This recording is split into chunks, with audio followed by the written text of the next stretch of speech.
Is it just me, or do bosses get all the credit? Sure, they're big, mean, and scary, often trying to take over the world, but what about the mini-bosses? They can be just as intimidating, and sometimes even harder than the real bosses. In fact, the term mini-boss is now deemed offensive. I heard they prefer little bosses now. Well, no more, I say. It's time mini-bosses got the full recognition they deserve. So I've compiled a list of the top 10 best mini-bosses in gaming, and narrowing it down was no easy task. There are a lot of tiny baddies out there, but these guys are the cream of the micro crop. So let's not waste any more time and give them the spotlight for once.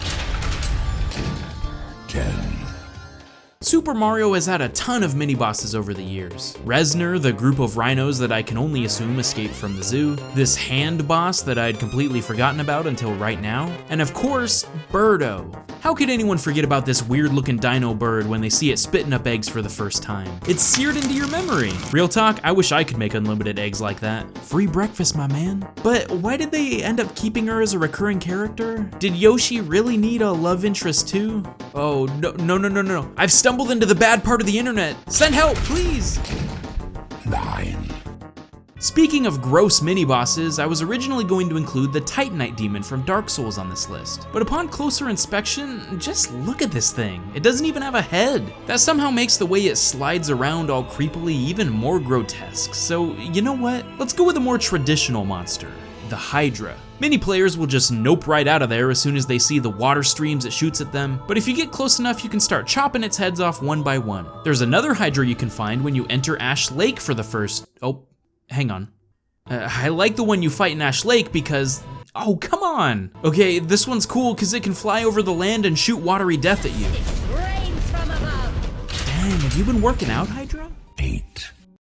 I can't think of a bigger set of bullies in Final Fantasy X than BIRAN and YENKE. Poor Kimahri got his horn broken off by these D-bags, and then to add insult to injury, they keep calling him Hornless. Hornless! But when you reach Mount Gagazet, it's payback time as Kimahri takes both of them on himself. This can be pretty tough if you haven't been using Kimahri the whole game, but it's the perfect opportunity to use his Lancet ability and learn a bunch of new moves. In fact, if you just keep using it, you'll get free overdrives and be able to take them down pretty easily. Afterward, it's really touching. BIRAN finally apologizes for Kimahri's horn, and thankfully Kimahri... Oh, no, he doesn't acknowledge it at all?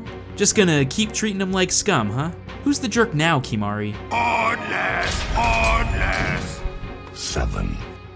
Castle Crashers is full of wacky characters, but my favorite level is the Thieves' Forest, because it keeps showing these animals pooping themselves in fear of something big lurking in the trees. Even giant bears can't hold their composure for what's coming. Then you fight it. This gross shedding face thing?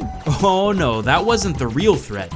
This is. I love the big cat boss because as you run away, this deer just continues to soil itself for the entire chase sequence. It's pretty epic. Luckily, you get to exact your revenge as you take it down later in the parade. If you don't attack it, it'll blast you with its giant laser eyes. Man, where did this thing even come from? Woohoo, we took it down, yay us.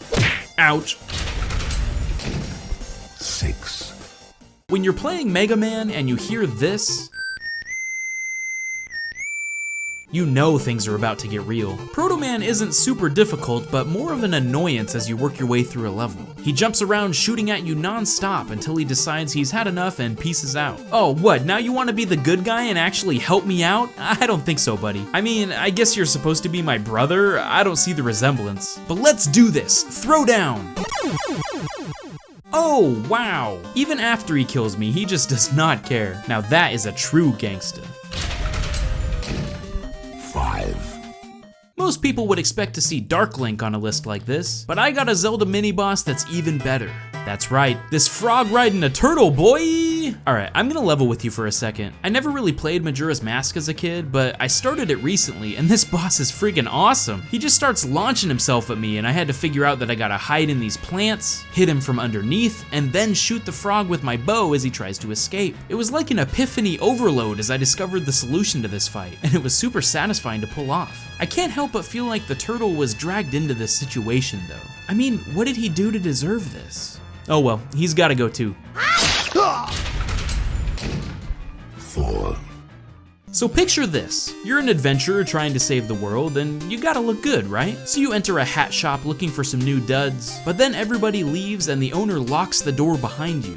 Oh, what's that? You want my helmet? Come and get it, dude. I just love this encounter because it's so ridiculous and unexpected. He'll change hats mid-fight and use different abilities based on what hat he's wearing. It's not a hard battle, but it truly captures a lot of the humor and atmosphere in Shovel Knight. Even the shopkeepers want to take you down. And after you beat him, you get this awkward exchange, and then he just bolts. Bye! Alright, I didn't want any of your hats anyway. 3.